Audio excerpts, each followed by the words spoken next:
Climbing Mount Everest isn't just an adventure, it's a battle for survival. The peak may be stunning, but the journey to the top is filled with terrifying moments that push climbers to their limits. From deadly avalanches to freezing temperatures and low oxygen, every step up the world's highest mountain is a life or death decision. Many climbers dream of reaching the summit, but few are truly prepared for the dangers that lurk on Everest slopes. What happens when the mountain throws its worst at those daring enough to climb it? Let's explore the heart-pounding moments that have left climbers forever changed by their Everest experience. The first crossing is always the most dangerous. The risk is the unsecured end will collapse. Temba knows that the icefall doctor he replaced died the previous year on this mountain, down a crevasse.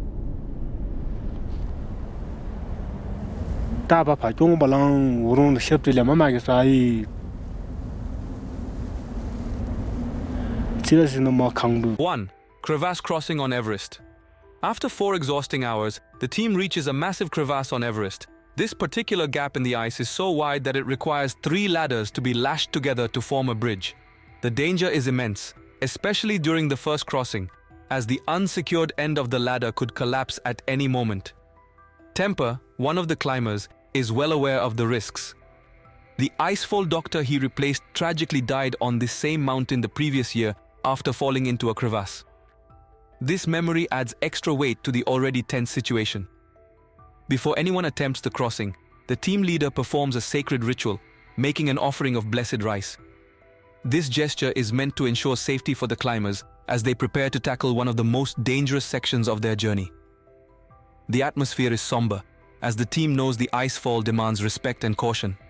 Once the ritual is completed, the climbers take their positions, with the first person slowly stepping onto the ladder bridge.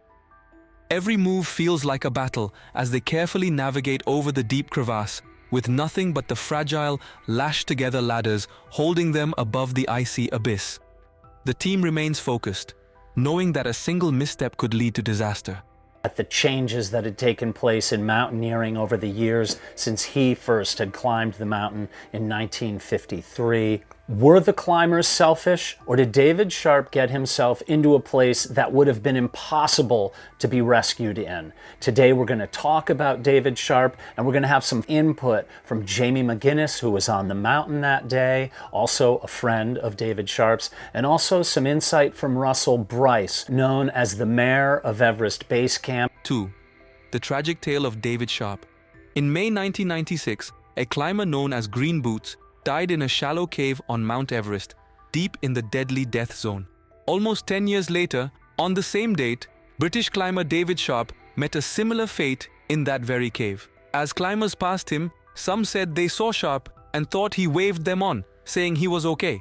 Others didn't see him at all, while a few felt they couldn't help. David Sharp's death caused a stir worldwide when it was revealed that many climbers walked past him while he struggled to survive. Among them was a team filming for the show Beyond the Limit. Although some footage was captured, it was never released. Many climbers assumed Sharp was making his way up and didn't realize how serious his condition was. Mark Inglis, the first double amputee to summit Everest, faced criticism for not helping Sharp, even from Sir Edmund Hillary, who called modern climbing practices selfish. Sharp had chosen to climb without supplemental oxygen or support, which many believe led to his demise. Despite the attempts of climbers and Sherpas to save him, it was too late. The next morning, Dawa Sherpa found Sharp in the cave, still alive but unresponsive. Sharp's tragic story highlights the harsh realities of climbing Everest and raises questions about the ethics of rescue efforts in extreme conditions. Notorious landmark on the northern route of Everest. Some people think this is Sawang Paljor. He was part of the Indian team wearing the green boots manufactured by the famous Koflak company, which makes shoes specifically for climbers. Others believe it could be Dorje Morup, who also disappeared on Everest. To cut a long story short, if you die on the way to the summit, you'll most likely not only be left unrescued, but you won't even be able to be identified and buried with dignity. 3. The mystery of green boots on Everest's northern route. A notorious landmark on the northern route of Mount Everest is the body of a climber known to many as Green Boots. This name comes from the green climbing boots the individual wears, which were manufactured by the renowned Koflak company, known for making specialized footwear for climbers. There has been much speculation about the identity of Green Boots over the years. Some believe it could be Sang Paljor, a member of an Indian expedition team, while others think it might be DJ Morup, another climber who disappeared on Everest. This tragic sight serves as a stark reminder of the dangers climbers face on their way to the summit. Those who perish in the death zone, the area above 8,000 meters, are often left behind due to the extreme conditions. At such heights, the chances of rescuing or recovering a body are slim to none. The severe lack of oxygen, harsh weather, and physical toll on climbers make any rescue operation incredibly dangerous and controversial. As a result, many climbers who die on the mountain remain there indefinitely, often unidentified and without a proper burial. Green Boots is just one of many who have been lost to Everest, a haunting figure that symbolizes the brutal reality of climbing the world's highest peak. Were Sherpa working with a company called Imagine Nepal. Imagine Nepal was tasked with setting the ropes from Camp 2 to the summit of the mountain, an experienced guiding company. 3 of their Sherpa were killed when a Sarak avalanche fell upon them. The climbers were Lakpa Rita Sherpa, Pemba Tenzin Sherpa, and Dachiri Sherpa. That was on April 12th. There was a very strong and heartwarming reaction. 4. Tragic loss of 3 Sherpa in avalanche on Everest.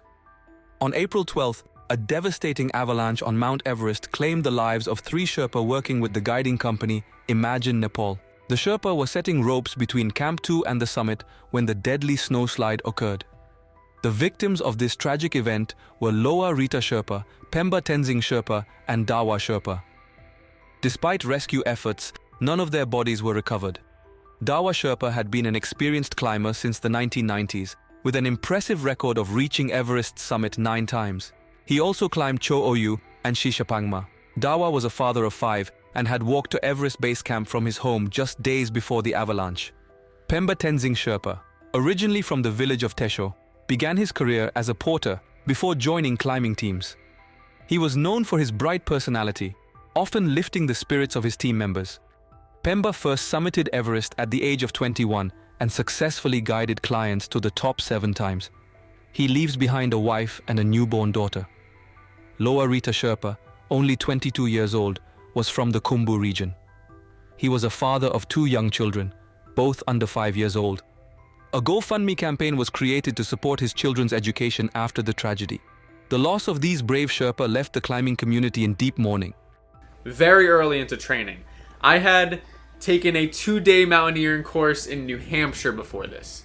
We were unprepared, okay? I'm gonna make that clear. But essentially, the game plan was to acclimatize, prepare our bodies, get more red blood cells to take on Chimborazo by climbing a few other volcanoes and mountains, like Pasachoa, Iliniza, Kayambe, and Chimborazo. Kayambe being very key, because that gets up pretty close, 19,000 feet, I believe. 5.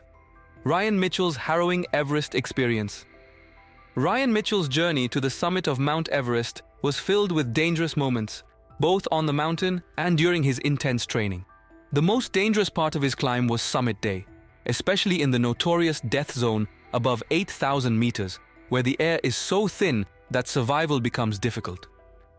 Ryan and his team set out at 2 a.m., avoiding large crowds, but the risks were always present. Passing the body of a fallen climber early in the climb was a stark reminder of how deadly the journey could be. One of the most treacherous sections was the Hillary Step, where 2 climbers had recently died after a cornice, an overhang of snow, collapsed. Ryan crossed it cautiously, not realizing the full extent of the danger until he was stepping over it. Quick decisions were essential throughout the climb, including how to maneuver around slower climbers, as a single mistake could be deadly. Ryan's previous climbs on high-altitude mountains, such as Chimborazo in Ecuador, had tested his physical and mental endurance. Battling altitude sickness and exhaustion, these experiences pushed him to the edge but also prepared him for Everest's challenges. One memorable event was when a crampon slipped off during a climb, causing a near fall down a steep section. Fortunately, an ice axe arrest stopped the slide. Ryan's story highlights the importance of preparation and the constant danger in high-altitude environments where even small equipment failures can have deadly consequences. There's a big ice shelf, and it must have just released. We saw it hit. It kind of hits wood level, and then it just shot right back up. And then I saw, so I told the group to get down. It was like 4,000 feet of snow just kind of coming, and there's nowhere to run. So I told everybody to get down, and then I put my hands over my head and like just buried myself as much as I could. And basically the snow hit. It's about 45 seconds or a minute for it to go by. 6. Surviving the avalanche. A huge ice shelf suddenly released, causing a massive avalanche. It hit one level before shooting straight back up. The sight was terrifying, prompting immediate action. The group was warned to get down quickly because 4,000 feet of snow was rushing toward them. There was nowhere to run, so everyone was instructed to crouch down and cover their heads as much as possible. The snowstorm lasted about 45 seconds to a minute, but it felt much longer. When it finally passed, everything was gone. Tents, equipment, and some people had been swept away. One person who had been standing in front was now located 30 feet away. There was a growing concern for one missing member of the group, with no way to tell if she was alive or dead. It was suspected that the force of the snow, or possibly a blast from a cooking canister, had caused an injury. Despite the chaos, the climbers, who were not experienced, felt fortunate. The more seasoned climbers had already ascended to Camp 1 or Camp 2 and were safe. They were unaware of any earthquake or avalanche occurring below. Had there been more climbers around, the situation could have turned disastrous. Thanks for watching. If these stories resonated, consider liking and sharing it. Your support means a lot.